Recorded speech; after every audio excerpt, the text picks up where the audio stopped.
নমস্কার বন্ধুরা, তপতির ঘরকন্যা নতুন একটি ব্লগে আপনাদের স্বাগত জানাই। আজ আমি পিঠে পুলি উৎসবের ভাপা পুলি পিঠের রেসিপি শেয়ার করব। তাহলে চলুন বন্ধুরা, এবার পিঠের রেসিপি শুরু করা যাক। পিঠে তৈরি করার জন্য প্রথমে আমি একটা পাত্রে গরম জল করতে বসিয়ে দিচ্ছি। জলটা একদম টকবক টকবক করে ফুটবে, সেই সময় গুঁড়িটা মাখতে হবে। জল আমাদের গরম হয়ে গেছে, এবার গুঁড়িটা মেখে নেব। তার জন্যে আমি 1 কেজি গুঁড়ি নিয়েছি, দিয়ে একটা বড় গামলায় ঢেলে নিচ্ছি। গুঁড়িটা আমি আগেই ভালো করে চেলে নিয়েছি। এবার স্বাদ মতো লবণ দিয়ে গুঁড়িটার সঙ্গে লবণটা ভালো করে মাখিয়ে নিচ্ছি।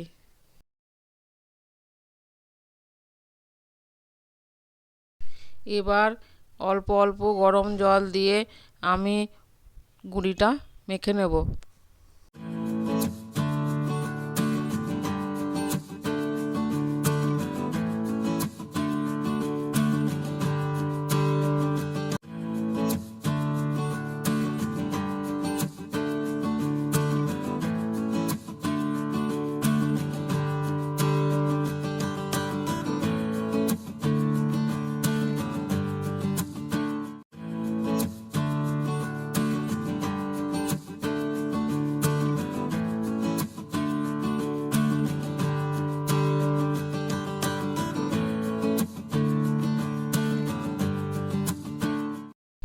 এইভাবে মেখে নিয়ে আমি একটা ডো তৈরি করে নিচ্ছি।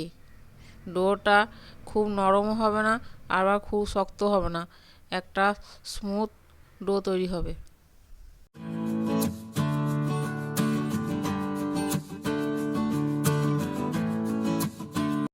ডোটা তৈরি হয়ে গেছে। এবার আমি একটা ভিজে কাপড় দিয়ে ঢাকা দিয়ে রেখে দিচ্ছি কিছুক্ষণের জন্য। পুর পিঠে বানানোর জন্য আমি 2 রকমের পুর নিয়েছি, কোরানো নারকেল আর ক্ষীর।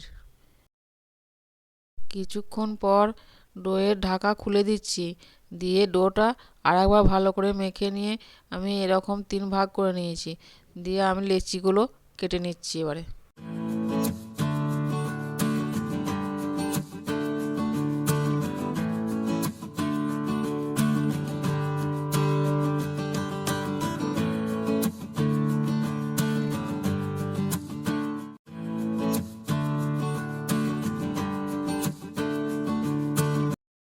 এইভাবে সব লেচিগুলি আমি কেটে নিয়েছি, নিয়ে ভেজা কাপড় ঢাকা দিয়ে রেখে দিচ্ছি। আর একটা করে লেচি নিয়ে গোল করে এরকম বাটির মতো তৈরি করে নিচ্ছি। এবার পরিমাণ মতো পুর দিয়ে পিঠের শেপ দিয়ে নিচ্ছি। এই এক রকমের পিঠে তৈরি হয়ে গেছে দেখুন। আবার আমি একটা লেচি নিয়ে এইভাবে আর একটা ডিজাইন তৈরি করে নিচ্ছি। দেখুন বন্ধুরা, 2 রকম ডিজাইন তৈরি হয়ে গেল।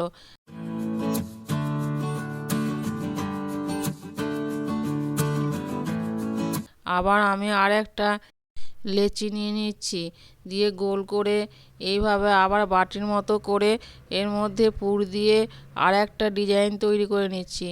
আমি এই 2-3 রকমের ডিজাইনের পিঠে তৈরি করে নিচ্ছি। বন্ধুরা, আপনারা তো অনেক রকমের পিঠের ডিজাইন দেখেছেন, আমি এই 3 রকমের পিঠের ডিজাইন দেখালাম। আমার এই সিম্পল পিঠের ডিজাইন কেমন লাগলো আপনারা কমেন্টে জানাবেন। দেখুন বন্ধুরা, আর একটা ডিজাইন তৈরি হয়ে গেছে। এদিকে জল গরম হয়ে গেছে, একটা ঝাঁঝরি বসিয়ে যে কটা পিঠে করেছিলাম সেইগুলি ভাপাতে দিয়ে দিচ্ছি।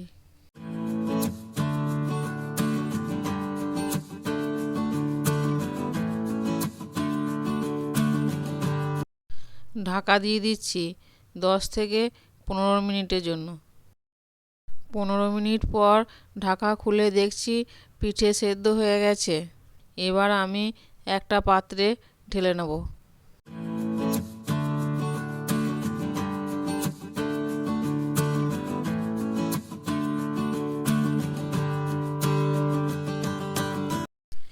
এইভাবে সব পিঠেগুলি আমি গড়ে নিয়েছি। এবার সব পিঠেগুলি ভাপিয়ে নিচ্ছি। আমার সব পিঠেগুলি ভাপানো হয়ে গেছে। এবার একটা থালাতে খেজুর গুড় আর পিঠে দিয়ে পরিবেশন করছি। দেখুন বন্ধুরা, কত সুন্দর লাগছে আর খেতেও খুব টেস্ট হয়েছে। একটা ভেঙে দেখাচ্ছি, দেখুন ভিতরটা একদম পুড়ে ঠাসা আর কত সুন্দর নরম হয়েছে। শীতের সকালে গরম গরম পিঠে খেজুর গুড় দিয়ে খাওয়ার মজাই আলাদা। বন্ধুরা, শীতকাল মানেই পিঠে পুলির উৎসব, তাই আমি আজ ভাপা পুলি পিঠের রেসিপি আপনাদের সঙ্গে শেয়ার করলাম। আমার এই সহজ পদ্ধতিতে ভাপা পুলি পিঠের রেসিপি কেমন লাগলো আপনারা অবশ্যই জানাবেন। ভালো লাগলে লাইক, কমেন্ট, শেয়ার, সাবস্ক্রাইব করবেন। আজ এই পর্যন্তই। আবার দেখা হবে অন্য কোনো ব্লগে অন্য কোনো রেসিপি নিয়ে। ততক্ষণ সকলেই ভালো থাকবেন, সুস্থ থাকবেন। ধন্যবাদ সকলকে ভিডিওটি শেষ পর্যন্ত দেখার জন্য। সকলকে মকর সংক্রান্তির শুভেচ্ছা রইল।